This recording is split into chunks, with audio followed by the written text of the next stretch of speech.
1927, an obscure Chinese agitator wrote, "In a short time, several 100 million peasants will rise like a tornado, a force so extraordinary, swift, and violent that no power, however great, will be able to suppress it. They will send all imperialists, warlords, corrupt officials, local bullies, and evil gentry to their graves.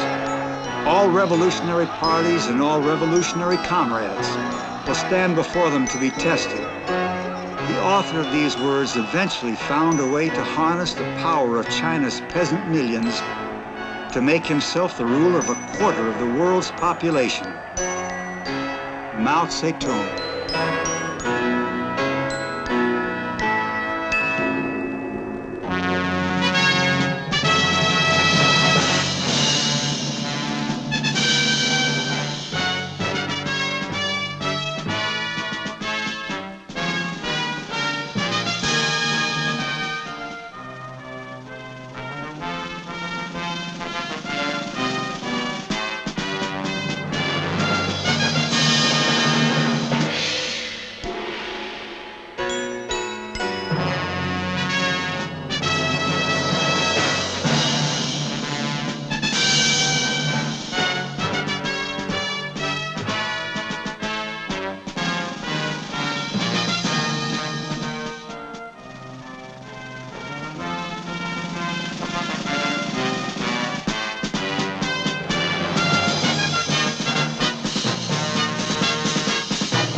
The face of old China, a face of misery. According to Mao, his father had once been a poor peasant who, by hard work and good business sense, rose to be a rich peasant. Rich enough, at least, to give Mao a start in life. Without help of this kind, Mao could never have emerged from the anonymity of China's peasant class. He would have remained only a statistic, the kind of statistic concerning China which in terms of numbers, poverty, and suffering defies the imagination. Instead, Mao took whatever it was his father was able to give him and found his way through self-education and revolution to absolute power.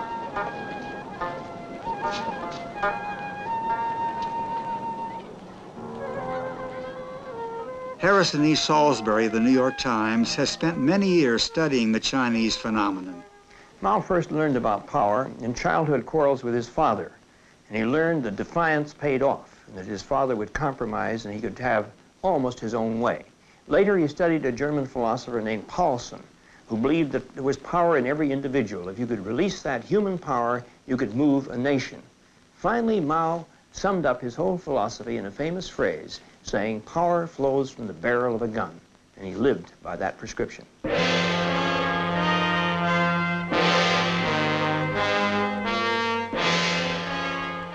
In 1893, when Mao was born, China was still ruled by the Manchu Dynasty. China's exotic appearance and ancient civilization made her an object of wonder to outsiders, but no one could see how her terrible problems could be solved or her vast territory effectively governed. 8,000 years of civilization lay heavily on China's back and seemed to have drained all the strength out of her. She was a museum piece among the powers of the world, a dinosaur that had somehow survived into the wrong age.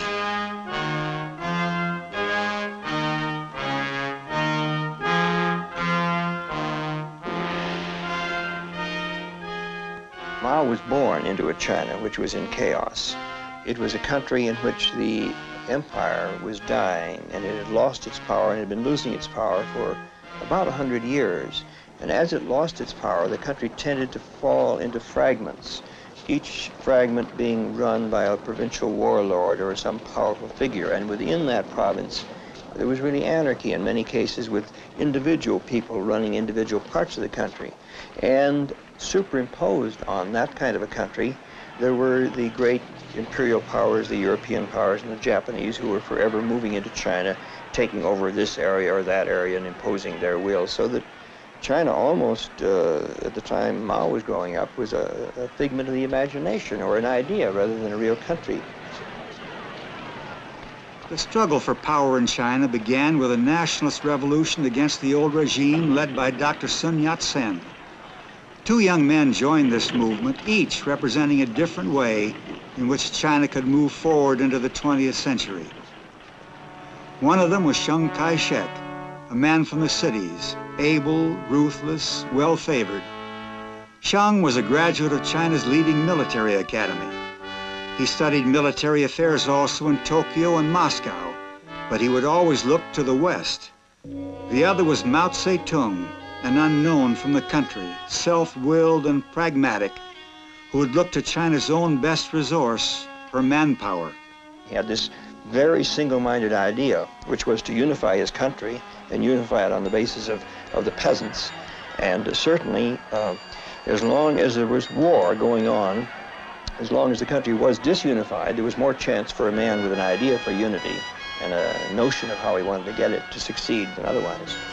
Mao was one of 12 men who founded China's Communist Party in July 1921. He considered himself a Marxist and held a variety of posts within the Chinese Communist movement. But the history of China's revolution was confused by the backing given by Stalin to Chiang Kai-shek.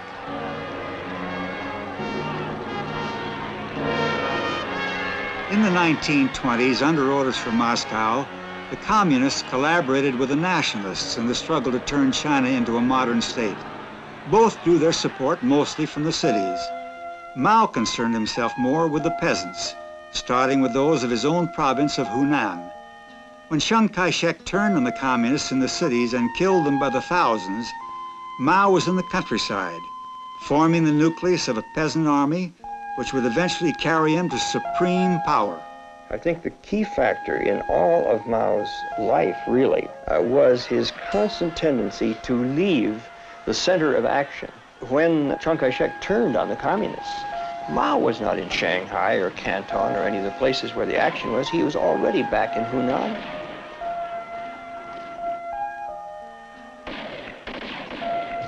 For a century, China had been virtually defenseless against foreign powers. Her armies were too poor, her people too miserable, her leaders too feeble and corrupt. But no foreign power relished the idea of trying to run the whole of China and take responsibility for her wretched plight.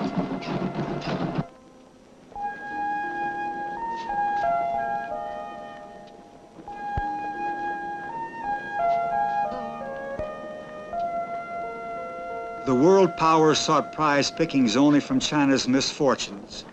The most rapacious of them was Japan. Since the end of the 19th century, Japan had been extending control over outlying portions of the old Chinese Empire. As China drifted further into chaos, the Japanese army became increasingly aggressive on the mainland of China.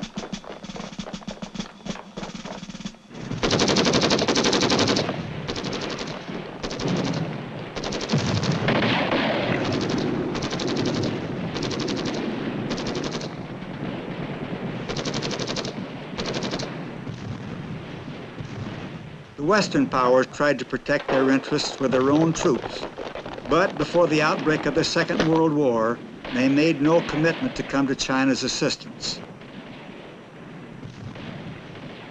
As the danger of war loomed in Europe, China was left wide open to the depredations of the Japanese. Chiang succeeded in maintaining control over his own forces, but Mao and his fellow communists were on the point of collapse. Well, during the time when these dramatic events were going on, Mao was deep in the countryside in Jiangxi province, having beaten off a number of efforts by Chiang Kai-shek to liquidate this very large and growing area of communist settlement. And he had practically no contact with any kind of international events. His principal fight in those years was for his own authority. By following his own line and not the one dictated by Stalin, Mao was virtually cut off from communist headquarters. Chiang retained Russian support and chose to deal with Mao's peasant stronghold before meeting the outside aggressor. When And Chiang Kai-shek finally got a German military advisor in, because this was a growing menace to him, this widening communist area. The military advisor worked out a strategy whereby they would gradually move in all around the edges of Mao's territory. He realized that he couldn't really fight with his light arms against this kind of heavy artillery and planes, and so he organized a breakout, and that's what became the Long March. The Long March has become the most legendary event in Mao's rise to power. We can imagine what it was like from newsreel pictures of other Chinese fugitives who at one time or another were driven from their homes by foreign invaders or their own warring factions. Scenes like these seem inseparable from China's troubled history in the 20th century. Later, the communist regime made their own film version of the Long March. It was, on any showing, a remarkable movement. Mao began with a column of 100,000 supporters. 85,000 of them were soldiers who had gathered round him in the country.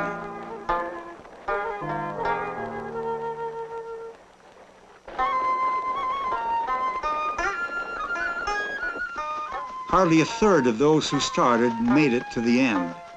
They covered 6,000 miles in all, and they took a year to do it.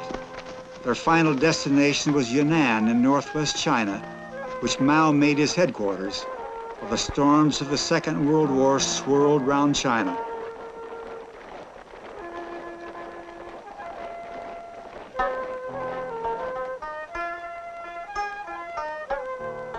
Secure in the hills of Yunnan with the survivors of his peasant army, Mao was at last able to put his ideas into practice. Yunnan remained Mao's home for the next 10 years. He was doing what he knew how to do, and what he did very well. He was organizing and developing the peasants, and he went on from that to create a growing peasant movement, which was communist in name, but really was much more agrarian, and I don't think the peasants really knew what a communist was, but they knew that Mao was on their side.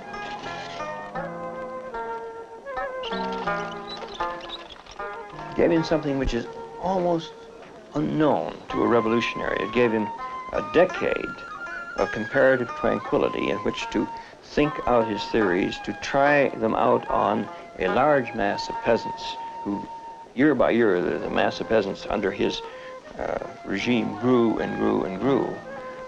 It was like having a laboratory experiment.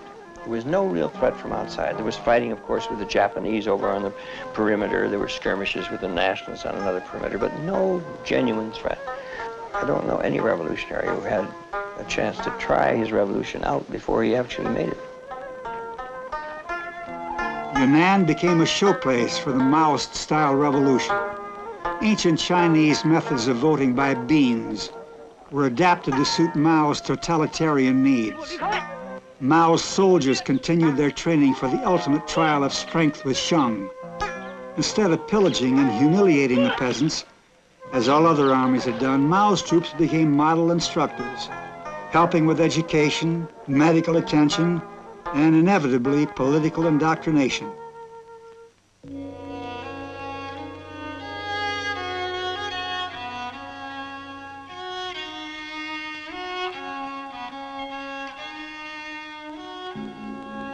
Here, for the first time, Mao began to emerge from the shadows. In China's confused history, many leaders had come and gone without disturbing the basic pattern of Chinese life. But Mao was determined to be the leader of a new China. One of his weapons was the power of propaganda. Foreign reporters were supplied with new information about the hitherto unknown leader. Almost the only source of material about Mao's early life has come from interviews he gave at Yunnan. Similarly, the only film shots.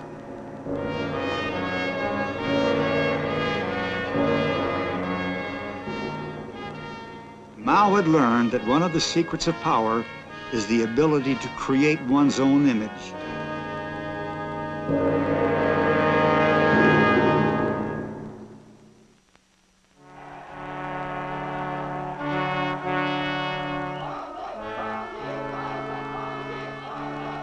While the survivors of Mao's Long March recovered their strength, the burden of supporting the struggle against Japan fell on Chiang Kai-shek's followers.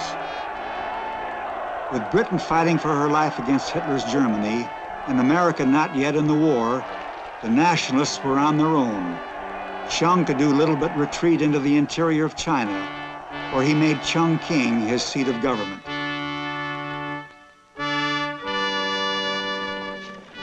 A British ambassador installed himself at Chongqing and carried on in traditional style. Chongqing was not immune to Japanese attack from the air, but after Pearl Harbor, it soon became apparent that Japan's fate would be settled elsewhere than in China. China's fate could only be settled by her own people. Their sufferings before the war had been terrible enough. Great commercial centers like Shanghai and Canton had been devastated by Japanese air and naval bombardments.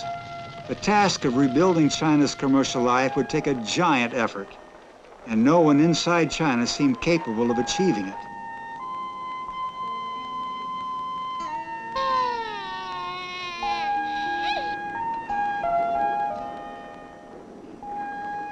Chiang Kai-shek had no great popular appeal. Foreign observers believed that only sweeping reforms could give China the kind of government which would enable her to overcome the terrible setbacks of the war and the internal strife which had preceded it.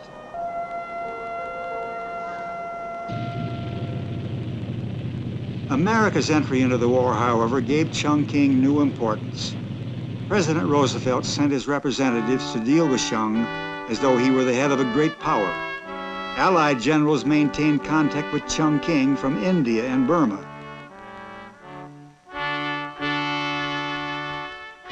In 1943, Roosevelt and Churchill invited Chiang to join them in drawing up a declaration of Allied war objectives in the Far East.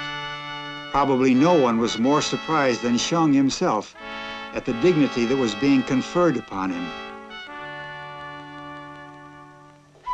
At the same time, the Americans established a military mission with Mao in his hideaway at Hunan. Under American auspices, Mao flew to Chongqing to meet Chiang and remained there 2 months. This was the only time in his life when photographers not under his control were able to get a close look at Mao, and it enabled Mao also to study the Americans at close quarters. One of the heroes of Mao's youth had been George Washington, another rebel whose long struggle to build up his country, Mao felt, made him a kindred spirit.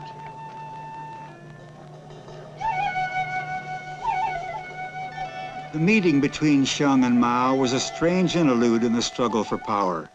Each man hoped to see the other dead, but they agreed to put their differences into the background until America had destroyed Japan.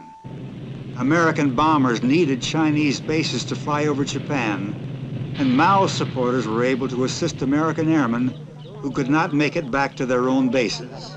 Later, the Russians accused Mao of being soft on American capitalism, citing this wartime association. But in view of Stalin's marked preference for Chiang Kai-shek, Mao had good reason to look for American aid to help rebuild China's shattered economy.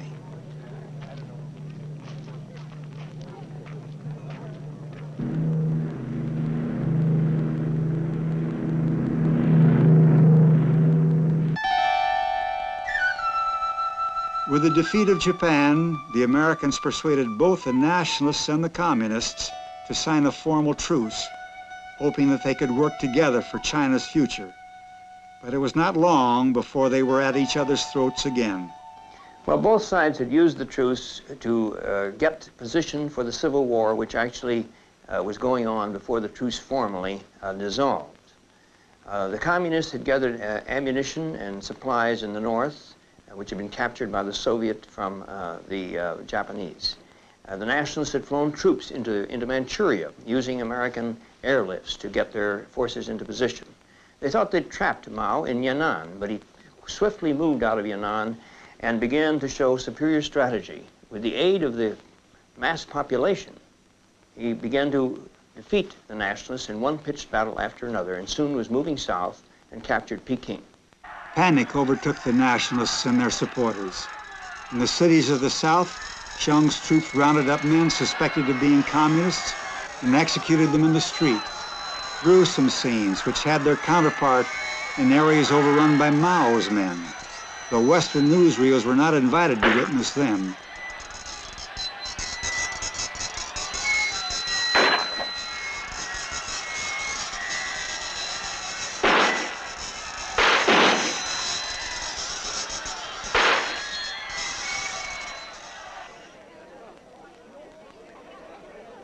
As Mao moved toward Shanghai, gathering support from China's vast army of peasants, panic spread to foreigners.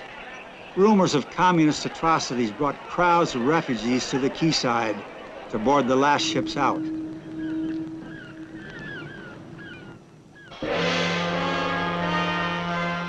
Out of that long struggle across a huge country, Mao had emerged the victor. He was still largely unknown to the outside world, and even within China, he was something of an enigma. Was he the real holder of power, or just a figurehead? Would his victory be followed by massive bloodletting, as many feared, or would China soon fall to pieces again? What would he do with his power now that he had won it?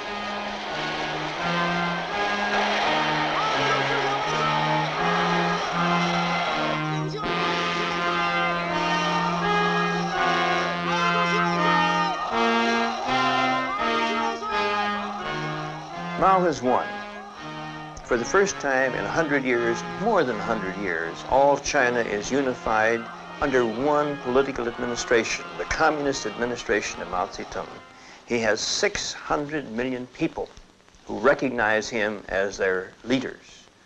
But the country as a whole is devastated. The country is the most backward great country in the world. Everywhere he looks, there are problems, political, social, and economic. For the next 25 years, Mao was to address himself to these problems. The solution he found would turn his country upside down, but that was Mao's kind of order.